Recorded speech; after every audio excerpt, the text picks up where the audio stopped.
Real estate का खात्मा अनकरीब है पाकिस्तान के अंदर। रियल एस्टेट का खात्मा अनकरीब मुतवक्के है, ये बात जान लें आप। उसकी वजह क्या है? पाकिस्तान के रियल एस्टेट में बहुत कम लोग मुनाफे हैं। आपको ऐसे लोग बहुत कम मिलेंगे जिनको पाकिस्तान के रियल एस्टेट में फ़ायदा हुआ। हज़ारों की तादाद में यहाँ पर फेक सोसाइटीज़ हैं, हज़ारों की तादाद में यहाँ पर फेक प्रोजेक्ट हैं, जिसकी वजह से लोग आज तक बहुत ज़्यादा कम मुनाफा कमा रहे हैं। ज़्यादा लोग आपको ऐसे मिलेंगे जो नुकसान में। पाकिस्तानी रियल एस्टेट इंडस्ट्री ने पाकिस्तान की इकोनॉमी में बहुत ज़्यादा खसारे, जो हमारा अकाउंट खसारे में चल रहा है, इसमें बहुत बड़ा किरदार अदा किया। देखिए, आपके मुल्क में इंडस्ट्री नहीं है, आपके मुल्क की इंडस्ट्री ख़त्म हो रही है। उसकी बहुत बड़ी वजह रियल एस्टेट है। रियल एस्टेट ने डेवलपमेंट करनी होती है किसी ऐसी जगह पर। आप दूसरे कंट्रीज़ की बात करें, रियल एस्टेट की डेवलपमेंट होती है किसी ऐसी जगह पर जहाँ पर कम्युनिटी को फ़रोग किया जाता है, जहाँ पर कम्युनिटी को एक्सपैंड किया जाता है। आपके मुल्क में रियल एस्टेट इंडस्ट्री आपने वहाँ पर प्रमोट कर दी जहाँ पर आप लोगों की सारी ज़्यादा एग्रीकल्चरल ज़मीनें थी। आपने अपने मुल्क के एग्रीकल्चरल सेक्टर को तबाह करते हुए रियल एस्टेट को लॉन्च कर दिया ऐसी कम्युनिटी में, और नतीजा उसका ये हुआ कि हज़ारों फेक प्रोजेक्ट, हत्ता तक के फैक्ट्रियां लगाने वाले भी रियल एस्टेट इंडस्ट्री में आ गए और ज़्यादातर लोग नुकसान में चले गए।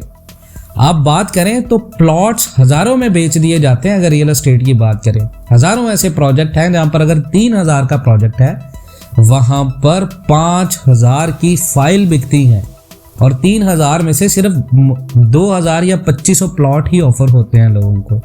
और उसके बाद जितने भी पाकिस्तान के रियल एस्टेट के बड़े बड़े इन्वेस्टर हैं, वो जब मार्केट से अपना पैसा निकाल के ले जाते हैं, नुकसान होता है छोटे बंदे को।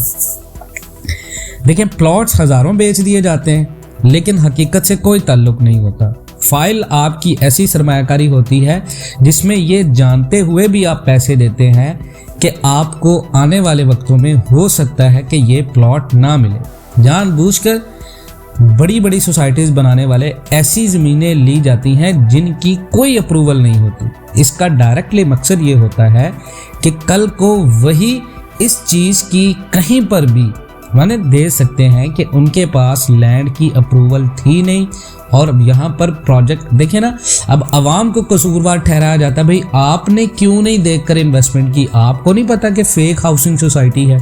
आपको ये नहीं पता कि आपने किसी जगह पर सरमायाकारी करनी है तो डॉक्यूमेंट्स की वेरिफिकेशन करनी है? पाकिस्तान की 73% जो आवाम है वो अनएजुकेटेड है। लोगों को नहीं पता। लोगों के पास पैसे हैं, लेकिन लोगों को अप्रूवल, डॉक्यूमेंटेशन हर बंदे की बस की बात नहीं है। देखिए ना, हम ये क्यों कहते हैं कि बंदे को ही पढ़ा लिखा होना चाहिए?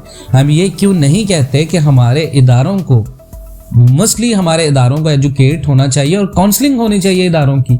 अब देखें, सरमायाकार रोते रहते हैं, कोई मदद को नहीं है, आवाम को कसूरवार ठहराया जा रहा है। भाई, आपने देखकर इन्वेस्टमेंट करनी थी। ये नहीं कहा जाता कि जहाँ पर आपने इन्वेस्टमेंट की है उन्होंने ये गलत की है, और उनको बजाय कहने के आवाम को कसूरवार ठहराया जाता। पाकिस्तान रियल एस्टेट का खात्मा होना चाहिए। देखें, इसमें कोई बात नहीं। देखें, रियल एस्टेट इंडस्ट्री का खात्मे से मुराद हम ये नहीं कहते कि रियल एस्टेट को बंद कर दो। पाकिस्तानी रियल एस्टेट में प्रॉपर लैंड रिकॉर्ड्स होने चाहिए ताकि ज़्यादा से ज़्यादा लोगों को नुकसान से बचाया जा सके। अब पाकिस्तान के अगर 25% मिडिल क्लास लोगों के साथ सोसाइटीज़ में फ्रॉड होना शुरू हो जाए, तो आप देखें कि पाकिस्तान में एक बंदा 7 लोगों की कफालत करता है अपने घर में। अगर वही बंदा 7 बंदों की कफालत करने वाला 25 लाख की सरमायाकारी गवा दे, तो क्या आने वाले वक्तों में वो 7 बंदों की कफालत के साथ साथ उनकी शादियां, उनके कैरियर्स बना पाएगा? ये एक बहुत अहम मसला है। जब तक ये जो फेक लैंड का कल्चर चलेगा पाकिस्तान में, रियल एस्टेट कभी भी हो। देखिए ना, अब IMF ने एक बहुत बड़ी शर्त रखी है पाकिस्तान के अंदर, भाई आप अपने मुल्क में प्रॉपर्टी को रेगुलराइज करो। अगर आप ऐसा नहीं करोगे तो आपके मुल्क में इन्वेस्टमेंट नहीं आएगी, आपके मुल्क में हम डॉलर्स नहीं देंगे। IMF ने साफ कहा। देखिए, लोग बाहर से आके आपको कह रहे हैं कि अपने मुल्क की करप्शन को कंट्रोल करो, आप हमें लिस्ट बना के दो कि आप अपने मुल्क से करप्शन ख़त्म कर सकते हो। यह बहुत ताज्जुब की बात है कि बाहर से लोग आके हमें और हमारे सामने हमें कर्ज देते हुए ये बात करते हैं कि अपने मुल्क से करप्शन ख़त्म करो। लोग देखे ना, जब तक ये फेक लैंड माफिया या बिल्डर माफिया इसी तरह लोगों के साथ फ्रॉड करेंगे, देखिए I am not talking about all real estate developers, this video is just contain a segment about the person, about the people they got mislead by property dealers in real estate. So लोग लुटते रहेंगे, महंगाई ने कमर वैसे ही तोड़ दिया, लोगों की बाइंग पावर है नहीं, लोगों के पास खाने को पैसे नहीं है। यहाँ तक कि पाकिस्तान का मिडिल क्लास बंदा जो इंस्टॉलमेंट अफोर्ड कर सकता था, अगर वो कहीं पर प्लॉट रखता है तो उसके पास इतने ज़्यादा पैसे अभी नहीं है कि वो प्लॉट ले पाए या प्लॉट के इंस्टॉलमेंट को कवर कर पाए।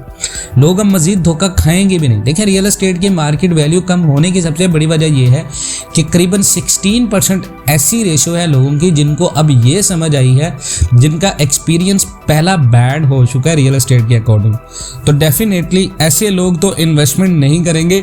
और अगर पाकिस्तान के अंदर इस बात का अंदाज़ा किया जाए कि 60 बंदों की कफालत एक बंदा करता है, तो अगर उस एक बंदे के साथ सरबरा के साथ फ्रॉड होता है तो डेफिनेटली उसके सोशल लिंक से रियल एस्टेट को नुकसान हुआ है और रियल एस्टेट में अच्छी खासी कमी आई है। और सबसे बड़ी कमी है ओवरसीज़ पाकिस्तानियों की जो पाकिस्तान से बाहर बैठे हैं।